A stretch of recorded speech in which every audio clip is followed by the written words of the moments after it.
Hey guys, sorry for the setup. It's really hard to film a video in a college dorm room, so bear with me. I've done a video of my coming out story before for my YouTube channel, but I thought that I would go ahead and kind of redo it because since I've come out, which was over 2 years ago, I've grown a lot as a person. I've become more confident in myself, and I feel like I am more open to talking about it. Here we go. The first time that I knew that I was different was in the 8th grade, but 8th and 9th grade I really just tried to ignore it. I didn't want to believe that it was true. Society all my life told me that it was wrong, and I just didn't want to have to deal with it. So going into 10th grade, 10th grade is really when it started getting hard for me. I was on 2 sports teams, and I was so close with my teammates, yet nobody knew. That it was just that part of me that I always had to hide, and I just got tired of hiding it.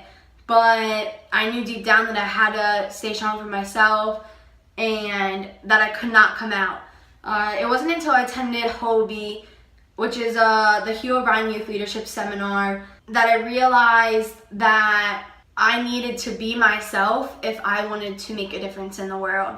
And making a difference in the world is very important to me. It's been important to me my whole life, and I knew that if I was lying about a part of me, that I wasn't going to have the success that I wanted, that there was always going to be that part of me that was kind of hidden and masked, and I knew that there was going to come a day that I was going to have to come out. I was going to have to face it, face the truth, and just continue on with life like nothing ever happened. So it was really at Hobie that I, gained the confidence to accept myself, but I still wasn't ready to let the whole world accept me and come to that point if they would even, I didn't know if they even would accept me.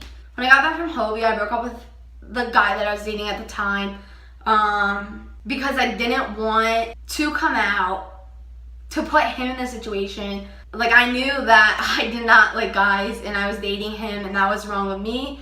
So I wasn't coming out, but I broke up with him because it was the right thing to do. So it was the beginning of 11th grade when I had my real first physical crush on a girl, and I didn't really know what to do about it. Nobody knew that I was gay, and I wasn't planning on anybody knowing. So I knew that I had to stop anything before it even got started. So rather than, act on that crush, I used the excuse that I was focusing on my schoolwork and my athletics, and I refrained from dating for the next 2 years. Well, mostly for the next 2 years. I got involved as the president of my FBLA club. I was the president of National Honor Society. I was involved in 2 sports and other organizations, and I thought that by being involved in so much that I would be able to not face reality. After my senior year, I was really, really excited to go to college. I thought that I would, it would be a chance for me to be the real Alicia. So I went to college, and I did not take advantage of that chance. My freshman year of college was by far the worst year probably of my life.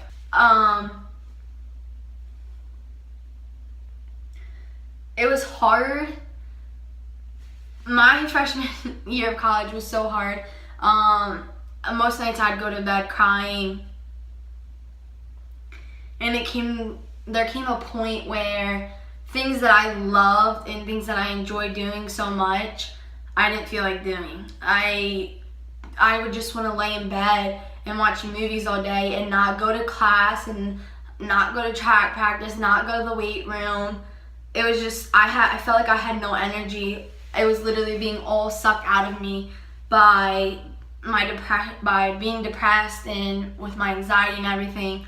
But towards the end of my first semester at college, I saw a flyer for an LGBT event on campus, and I said, hey, nobody here knows me. Probably nobody at that event is, probably gonna know me by name. So this is my chance. I might as well take it. I went to that first event. It was a trans comedian, Jeffrey J. I still follow him, his Facebook page, and actually just added him on Snapchat. Seeing him be himself up on that stage in front of, I don't even know how many students were there, not that many, but he was completely himself. And mind you, this is a Catholic university. Seeing him up there gave me so much confidence in myself. And after that first event that I attended, every time I saw an LGBT event on campus, I'd be there. I made it a point to be there. So then, going into winter break, I think I'm gonna go home, and it's finally my chance to come out to my friends and family. I was really, I was nervous, but I was confident. The thing with coming out is you don't just say like, okay, October 14th, I'm coming out to my family. It's one of those things that, it's gonna happen. So I didn't have a day planned or anything. I was kind of trying to wait until closer to when I went back to school. So if my parents disowned me or whatever, I'd be out the door. I knew I was going back to school. My parents end up separating 3 days before Christmas, and at that point, I didn't want to put anything else on my family. I didn't want to put them through anymore. So I went back to school more miserable than I was the first semester, because now not only am I dealing with my own struggles of being myself, but now I'm struggling with being an hour and 15 minutes away from home and having 3 younger siblings, and constantly just worrying about what's happening at home. And yeah, it was a really tough time in my life. Thankfully I had track, and track is really the sport that I turn to, and that's why it'll always have a special place in my heart. But at the end of my freshman year, I went home, and about 2 weeks after the semester ended, I was on Kik, and I met a girl, which is now my wife, and we had been talking, and she had asked me out, and I knew that I wasn't going to date anybody until I came out. I knew this was my time. I knew that Kelsey was a girl that I really, really, really wanted to, get to know. I didn't want her to not stick around because I want to date her, but it wasn't fair for me to, keep her waiting. Life is so short that on June 7th, I finally decided to come out to my family. Oldest sister, she was 15 at the time. I was in my youngest sister's bedroom, and they kept guessing, and finally they guessed, and I just started bawling, and my sisters was like, what the heck, it's not a big deal. My mom was like, really, you're crying over this? Come on, we'll talk about it later, we gotta go. And in that moment, it was such a relief, because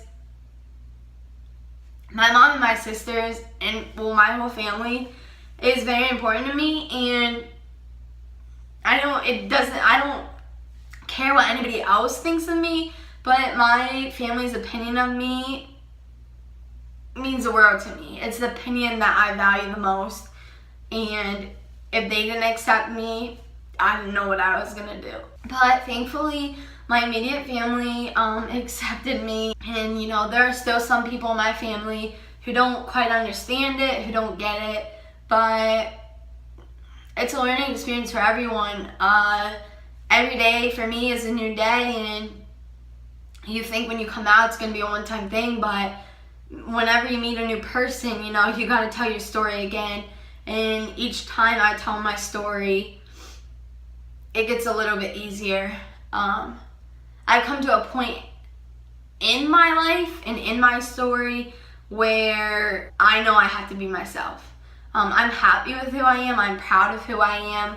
And if somebody else isn't proud of who I am, that's their opinion, but it's not going to change the way I live my life. I'm happier than I've ever been in my life, and that's because I am who I am. While I was in college, I talked to some people, some girls, but it was none of them were serious enough to the point where I thought that I had to come out to my family. So I just want to thank you guys for watching this video. I know it's kind of a darker topic, and I'm usually very happy, and I like to share happy stories and things that'll make people laugh.